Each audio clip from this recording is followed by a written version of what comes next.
The weekly prayer meditation is written for the San Diego First Church of the Brethren.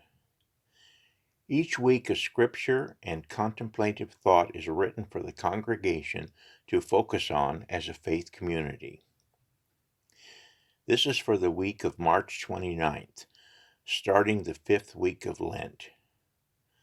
We are reading from our current Lenten devotional from the Epistle of James. Our scripture is from James 4:6.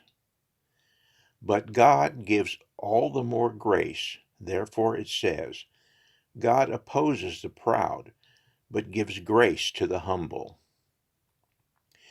The apostle reminds us in verse 5, with a slight bit of sarcasm, that we have the Spirit in us, and therefore the believer should avoid the questionable behaviors he has been talking about. Then in our verse for today, he reveals yet another help in our spiritual walk, grace. The grace spoken of here is in the form of an enabler to guide our conduct. The human heart without God's grace becomes prideful and embroiled in the world.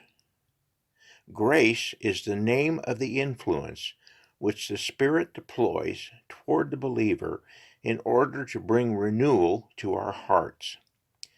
The more humility we show in our lives by depending on God's grace, the more grace is given. God opposes those who show pride, which is the result of turning away from grace. Humility, however, shows a heart that has been renewed by God's grace through the Spirit. True humility before God is not that we make ourselves less than others. True humility is that we treat all equally, realizing that all are the same in the eyes of God. We do not put our own interests above the interests of others. Jesus showed his humility by coming to serve and by his submission to God. Being humble for us also consists of submitting to God and being willing to trust God and God's plan for our lives.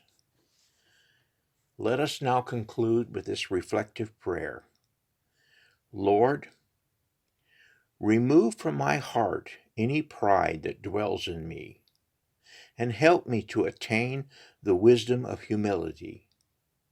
In my encounters with others, help me to always show respect and treat others with the dignity all deserve as God's precious children.